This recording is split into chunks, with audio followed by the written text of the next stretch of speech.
إن الحمد لله نحمده ونستعينه ونستغفره ونؤمن به ونتوكل عليه ونعوذ بالله من شرور أنفسنا ومن سيئات أعمالنا ومن يهده الله فلا مضل له ومن يضلله فلا هادي له ونشهد أن لا إله إلا الله وحده لا شريك له ونشهد أن محمدا عبده ورسوله أما بعد فأعوذ بالله من الشيطان الرجيم بسم الله الرحمن الرحيم يا أيها النبي إذا طلقتم النساء فطلقوهن لعدتهن وأحصوا العدة واتقوا الله ربكم لا تخرجوهن من بيوتهن ولا يخرجن إلا أن يأتين بفاحشة مبينة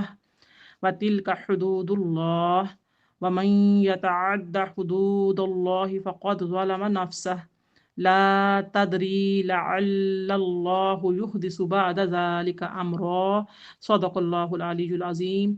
ترجمہ سماعت فرمائیں۔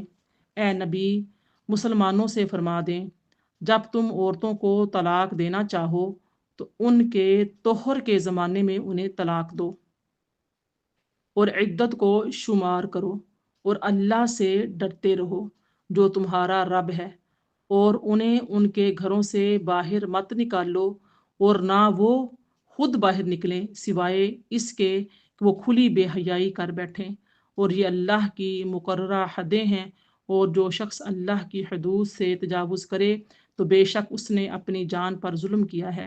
اے شخص، تو نہیں جانتا شاید اللہ اس کے طلاق دینے کے بعد رجوع کی کوئی نئی صورت پیدا فرما دے۔ رب اشرح لی صدری ویسر لی امری واحلل عقدۃ من لسانی یفقہوا قولی اللہم فقہنا فی الدین وبک نستعین آمین یا رب العالمین۔ نہایت ہی میری قابل احترام پیاری بہنوں، السلام علیکم ورحمۃ اللہ وبرکاتہ۔ میں نے آپ کے سامنے سورہ طلاق کی آیت نمبر 1 کو تلاوت کیا ہے اور ترجمہ سنایا ہے۔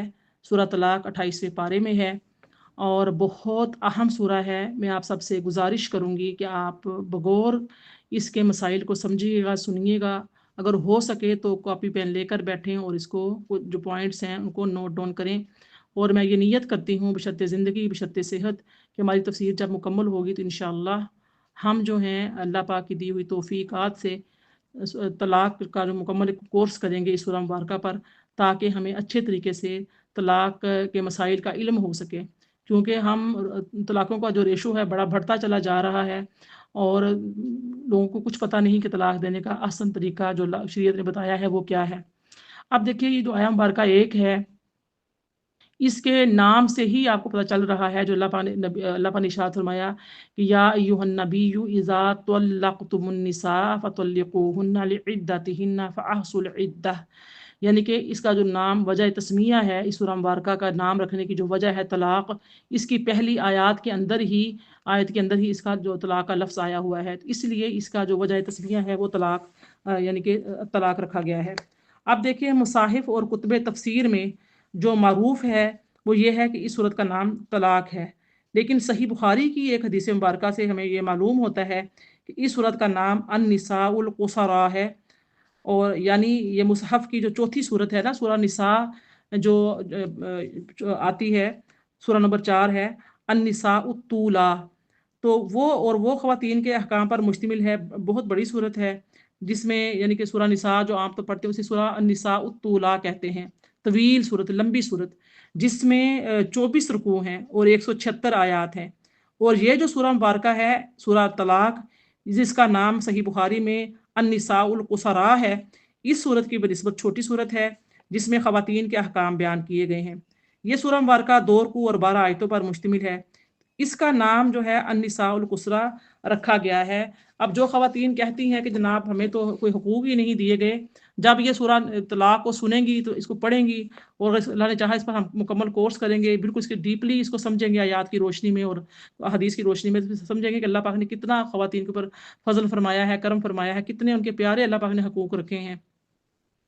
اس کے بارے میں ایسے ابن عباس رضی اللہ تعالیٰ عنہما نے فرمایا کہ سورہ طلاق جو ہے یہ مدینہ منورہ میں نازل ہوئی ہے، تو یہ ترتیب نزول کے اعتبار سے اس سورت کا نمبر جو ہے وہ 96 ہے، اور ترتیب مصحف کے اعتبار سے اس سورت کا نام جو ہے وہ 65 ہے۔ اب دیکھیے اس سورہ مبارکہ کی جو سورہ تغابن کے ساتھ مناسبت ہے وہ یہ ہے کہ سورہ تغابن میں اللہ پاک نے فرمایا کہ اے ایمان والو، تمہاری بیویوں میں سے اور تمہاری اولاد میں سے کچھ تمہارے دشمن ہیں، پس تم ان سے ہوشیار رہو۔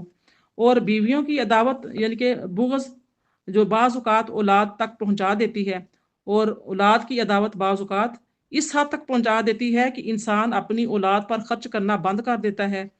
پس جو مصحف کریم میں سورہ تغابن کے بعد سورہ طلاق رکھی گئی ہے، کیونکہ اس میں طلاق کے اور متعلقہ عورتوں اور اولاد پر خرچ کرنے کے احکامات بیان کیے گئے ہیں۔ سورہ تغابن کی جو آخری آیت تھی، آیت نمبر 18، اس میں فرمایا تھا کہ عالم الغیب والشہادہ، ہر غیب اور ہر شہادت کا جاننے والا اللہ ہے۔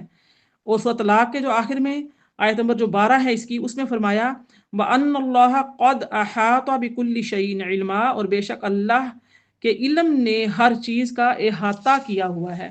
تو لہٰذا میری پیاری بہنوں، آپ یہ دیکھیے یہ سورہ مبارکہ جو ہے اس کا ہم یہ اس میں دیکھیں گے کہ اس کا وجہ تسمیہ کیا ہے، وہ جان لیا ہم نے وجہ تسمیہ اس کا کیا ہے، اس کا جو لغوی معنی ہے وہ کیا ہے، اور اس میں جو لفظ عدت کا استعمال کیا گیا ہے وَأَحْصُوا الْعِدَّةَ، عدت سے کیا مراد ہے، اس میں جو لفظ دیا گیا ہے طہر کا، تو اس کا ہم دیکھیں گے کہ اس میں کیا اس سے کیا مراد ہے۔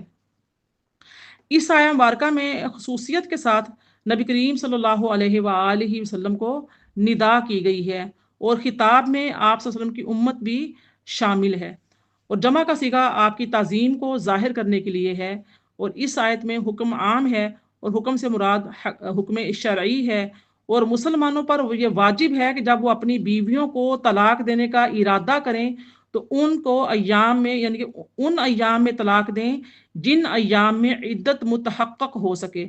اور نبی صلی اللہ علیہ وآلہ وسلم کو ندا کرنے کی حکمت اللہ پاک نے یہ بیان کی ہے کہ آپ اپنی امت کے امام اور مقتدا ہیں، اور جب آپ کو جمع کے صیغے کے ساتھ خطاب کیا گیا تو آپ کی امت بھی اس میں داخل ہو گئی۔ اس آیت کا معنی یہ ہے کہ اے نبی، آپ مسلمانوں سے کہیے کہ جب تم اپنی عورتوں کو طلاق دو تو ان کو عدت کے وقت میں طلاق دو۔ عدت کا معنی کیا ہے، طلاق کا لغوی معنی کیا ہے، اصطلاحی معنی کیا ہے، طلاق کی کتنی اقسام ہے، درجہ بدرجہ ہم اس کو جانیں گے۔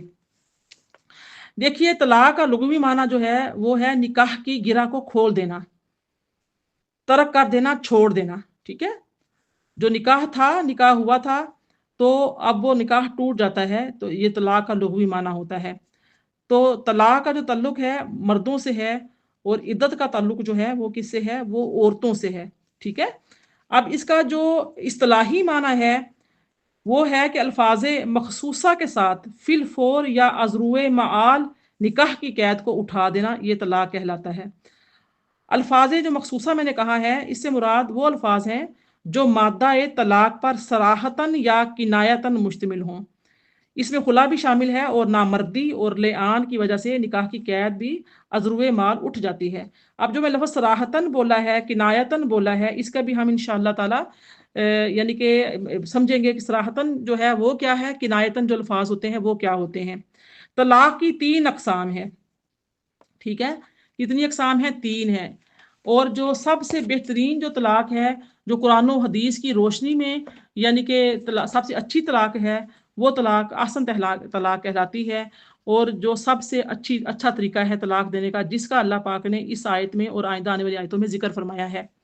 تو چونکہ 3 اقسام ہیں، احسن، ٹھیک ہے، دوسرا قسم ہے اس کی حسن، اور تیسری ہے بدعی۔ جو احسن طلاق ہے وہ سب سے اچھی ہے، اور جو حسن ہے وہ اس سے کم اچھی ہے، اور جو بدعی طلاق ہے وہ طلاق مغلظہ بھی کہلاتی ہے، سب سے برا طریقہ ہے، جو کہ ناجائز ہے، گناہ ہے۔ قرآن پاک میں اس کو مغلظہ کا لفظ یعنی کہ مغلظہ قرار دیا گیا ہے، بدعی طلاق یہ کہلاتی ہے۔ اب جو احسن طلاق ہے، جو قرآن پاک میں جو ابھی آیت ہم نے تلاوت کی ہے، اس کی روح سے احسن جو طلاق ہے، جو اچھی طلاق ہے، یعنی طریقہ جو صحیح ہے، سنت کے مطابق ہے، قرآن کے مطابق ہے، وہ ہے کہ طہر میں طلاق دینا۔ اب طہر میں طلاق دینا، طہر کسے کہتے ہیں؟ ظاہر آپ کو میننگ سے لفظ سے سمجھ آ رہی ہوگی، طہارت۔ طہارت سے طہر ہے، پاکی کی حالت. طہارت ہم کیوں کرتے ہیں؟ جب ہم پاک ہونے کے لیے طہارت کرتے ہیں، وضو کرتے ہیں، غسل کرتے ہیں. تو طہر کی حالت میں طلاق دینا، یعنی کہ طہر کب ہوتا ہے؟ جب دو حیضوں کے درمیان، کہ عورت کو پیریڈز ہوئے، حیض آئے، پھر اس کے بعد اس نے وہ ایام گزار کر غسل کر لیا. اب یہ جو غسل کا جو ایام ہے، اس کے دوسرا پیریڈز آنے تک، یہ درمیان میں جو وقفہ 20-21 دن کا آ رہا ہے، یہ طہر کے ایام کہلاتے ہیں، پاکی کے ایام، جن میں ہم نمازیں پڑھتے ہیں، قرآن پڑھتے ہیں، ذکر اذکار عبادات کر لیتے ہیں. یہ طہر کے ایام ہیں. ٹھیک ہے. اب یہ دو حیضوں کے درمیان ہوتے ہیں. اس کے بعد جو ہے طلاق کا کیا ہے کہ دو حیضوں کے درمیان دینا، پاکی کے ایام میں دینا. ناپاکی میں جو ہے طلاق دینا جو ہوتا ہے وہ گناہ ہوتا ہے. اور ناپاکی میں پھر کیا کرنا ہے؟ رجوع بھی نہیں کرنا. ٹھیک ہے. ناپاکی میں دی ہوئی جو طلاق ہے، اس میں جو رجوع ہوتا ہے وہ کرنا ضروری ہو جاتا ہے. اگر انسان بیوی کو پیریڈ سے اور اس نے طلاق دے دی، میں تمہیں طلاق دیتا ہوں، ٹھیک ہے، تو اس میں پھر رجوع کرنا لازم ہوتا ہے. اس طرح سے طلاق نہیں ہوتی. اس طرح سے اس کا جو دوسرا طریقہ ہے احسن طلاق کا، وہ یہ ہے کہ وتی جو ہے نا وہ نہ کی ہو. وتی جو ہے واؤ تو یا زتی، وتی کہتے ہیں ہم بستری کرنا. وہ تعلق جو ہسبینڈ وائف کا ایک خاص تعلق ہوتا ہے، اس کو قائم نہ کیا ہو. یعنی کہ بیوی کو پیریڈز ہوئے، بیوی پاک ہو گئی، اب جو ایام گزار رہی ہے، پاکی کے طہر کے 20-21 دن گزار رہی، اس دوران اگر شوہر نے طلاق دے دی ہے، اس کو ایک طلاق دے گا، اور اس دوران پھر وہ ہم بستری نہیں کرے گا. ٹھیک ہے. تو ایک طلاق دے. پھر جو ہے نمبر 3 پہ ہے، اس کو یعنی کہ ایک طلاق دے اس کو. ٹھیک ہے. سب سے پہلے کیا تھا؟ طہر میں طلاق دے. دوسرا کیا ہے کہ ہم بستری نہ کی ہو، وتی نہ کی ہو. تیسرا کیا ہے؟ ایک طلاق دے. چوتھا کیا ہے؟ لفظ صریح سے طلاق دے. یعنی کہ میں نے ابھی بولا تھا صریحتاً یا کنایتاً لفظ میں نے ابھی آپ کو بولا ہے. تو صریح کہتے ہیں، لفظ صریح سے طلاق دینا ہوتا ہے کہ لفظ طلاق سے طلاق دینا، میں تمہیں طلاق دیتا ہوں. طلاق سے طلاق دینا کہ یہ کہلاتا ہے صریح طلاق. اس کے بعد ہے پھر 5واں جو ہے پوائنٹ اس کا، وہ ہے کہ رجوع نہ کرنا. رجوع نہ کرنا. ٹھیک ہے. تو یہ احسن طریقہ ہے طلاق دینے کا. اب جو حسن یہ جن کے طریقہ ہے، اس میں حسن جو طریقہ آتا ہے جو سے تھوڑا کم ہے، وہ ہے 3 طہر میں 3 طلاقیں دینا. ٹھیک ہے. 3 طہر میں 3 طلاقیں دینا. نمبر 2 رجوع نہ کیا ہو. نمبر 3 پہ کیا ہے؟ وتی نہ کی ہو، یعنی کہ جسمانی تعلق نہ کیا، جو جسمانی تعلق ہے وہ قائم نہ کیا ہو. اب 3 طہر میں 3 طلاقیں کیسے ہوں گی؟ کہ عورت کو پیریڈز تھے، اپنے وہ حیض سے پاک ہوئی، اس دوران ایک طلاق دے دی. پھر دوسرا پیریڈز ہوئے، اور دوسرے پیریڈز کے بعد پھر کیا ہے؟ عورت پاک ہو گئی، غسل کر لیا، اور اس نے دوسری طلاق دے دی. اور یہ کہا ہے کہ پھر عورت جو ہے وہ اپنے گھروں میں ٹھہری رہے، عورت جو ہے وہ ادھر ادھر نہ ہو. اب دیکھیں کہ جب ایک طلاق دے گا اور عورت اس گھر کے اندر ہی رہے گی، تو کیا ہوگا کہ مرد کو تھوڑی غیرت آئے گی. بعض دفعہ بچوں کو دیکھ کے خیال آ جاتا ہے، بعض دفعہ گھر کے بڑے جو ہیں وہ بات کرتے ہیں، مناتے ہیں. بعض دفعہ مرد کو اپنی غلطی کا احساس ہوتا ہے کہ میں نے غلط کر دیا، اس کے بغیر میں زندگی کیسے گزاروں گا. تو لہٰذا 3 طہر میں 3 طلاقیں دینا ہے. ٹھیک ہے. رجوع نہ کیا ہو، وتی نہ کی ہو. جو طلاق بدعی ہے، جو مغلظہ کہلاتی ہے، جو سب سے ناجائز طریقہ کار ہے، وہ ہے کہ حیض میں طلاق دینا. عورت کو پیریڈ سے تو اس کو طلاق دینا، طلاق ہو جائے گی. یہ جو غلط جو مشہور ہے نا کہ عورت کو طلاق نہیں ہوتی، حیض میں ہے. طلاق دینا منع ہے حیض کی حالت میں، منع ہے. وہ آگے جا کے سمجھیں گے کیوں منع ہے. ٹھیک ہے. لیکن طلاق ہو جائے گی. پھر طلاق جو ہے وہ ایک سے زیادہ دینا، ایک دم سے یکدم بول جانا میں تمہیں طلاق دیتا ہوں، طلاق طلاق طلاق، یہ ایک سے زیادہ دینا. پھر لفظ کنایا سے طلاق دینا. آپ کو میں نے کہا نا صراحتاً کنایتاً، صراحتاً کہتے ہیں لفظ طلاق سے طلاق دینا.